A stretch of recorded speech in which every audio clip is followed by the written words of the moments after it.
Oh so pondeleza banjalanga mwabonyele chibomba.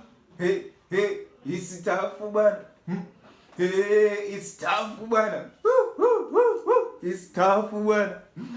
Hey, it's THAFU. Hey, what's up guys, and welcome back to my YouTube channel. Yes. Disegeso bano. Yeah, so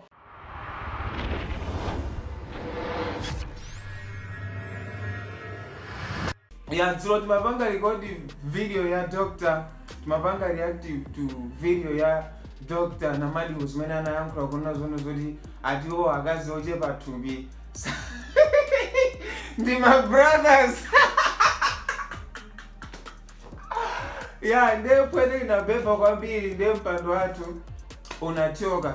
Ndi mpando wachitsulo guys olimba kuma unabeza zono zodi wadani wachoka ndeno ndabeza wina baba mpando ozungulira buno bwino nto bazungulira ndi kudani kodi tikuseka buno buno ndiko kanga ndingo sonthabu bang'ono. Yeah, so abapande kuti titomadani no kumazungulira buno bwino nkhani zathu zudani zubira patsogolo. Yo, so guys, amene mukundonera kuyambira dzina langa ndinodira baba timati pamene Dixon. That's my name.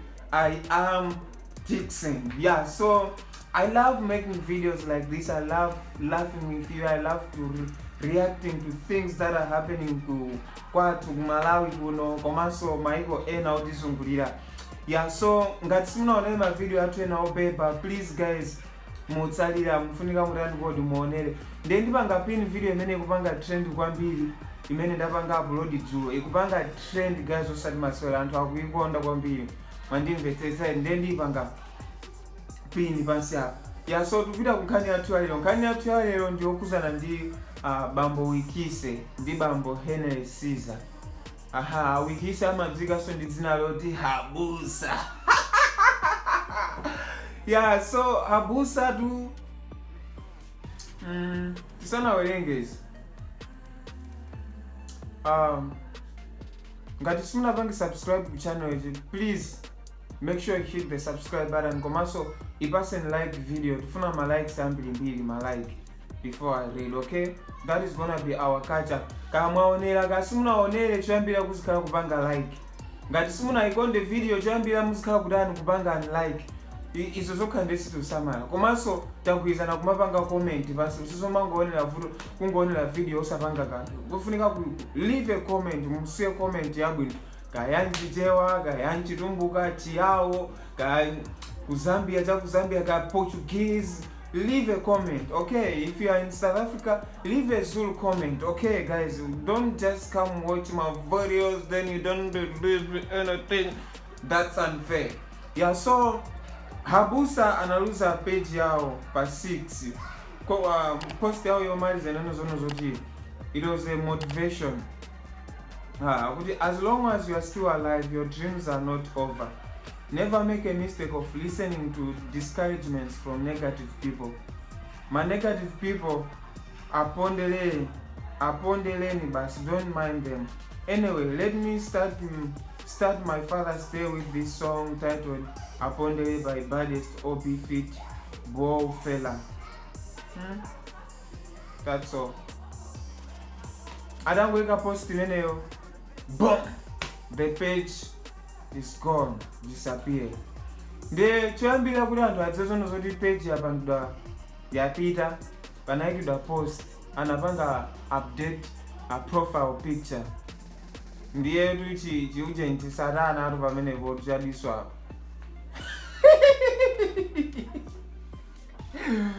Yeah, so zidachitika izi. Ine ndimapanga follow Wikise. I like Wikise. Amakhala zono zoti amaponya ma post abwino kwambiri, ma motivation tantani. Yeah, I learn a lot. And also I think I once said kuti Wikise, he was from our neighborhoods. Yeah, Wikise and also 7 or more. These guys who I grew up knowing them for 36. Yeah, so it's not that they are new people to me. Yeah, so I follow him, not just for fun, but I follow him as people from my place. Yeah, so itapangidwa hack tinaona super MIKOZI na nembe zono zoti page ya Wikise yatengedwa. Yeah, so some of the possible reasons to why people lose pages is my friends, timapanga till now pa main account yet, because you can't create a page if you don't have a main account. My friends, we should avoid accepting friend requests from anyhow. Yeah, and also guys, for Malawi advertisements, we know advertisements, people, you want to make money.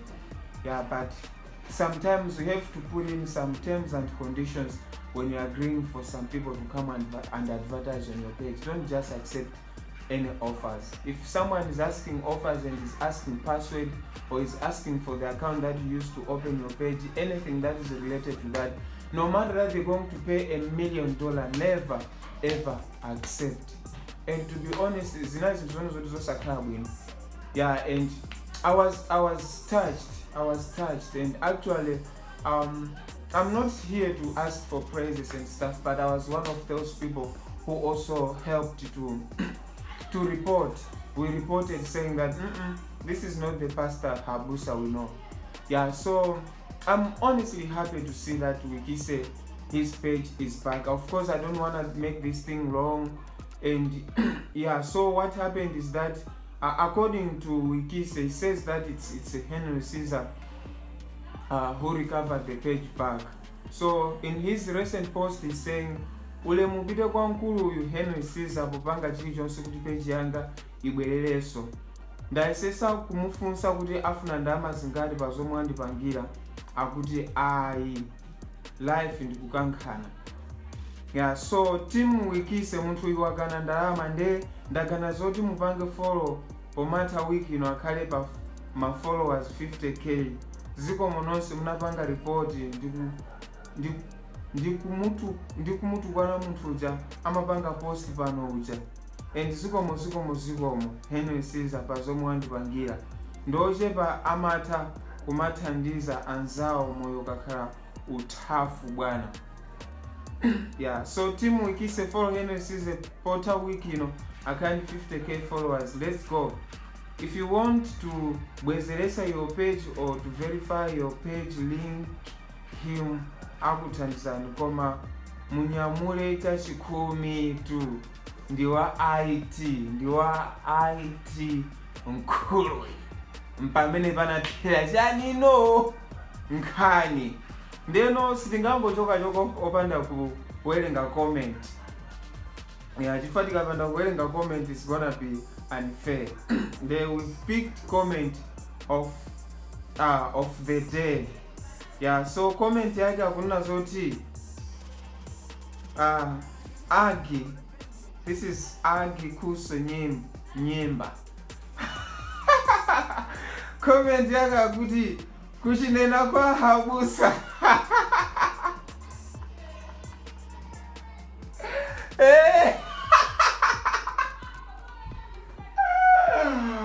Yeah, so akunena zoti kuchinena kwa Habusa ife tabanga follow. Yeah, so yeah, this is a trending comment. It was really beautiful, very beautiful. Yeah, so Henry CZAR anapanga share nkuno zono. I'm just happy that the page has been recovered. Welcome back Habusa. Ndemadzo anthu amapanga hate kwambiri.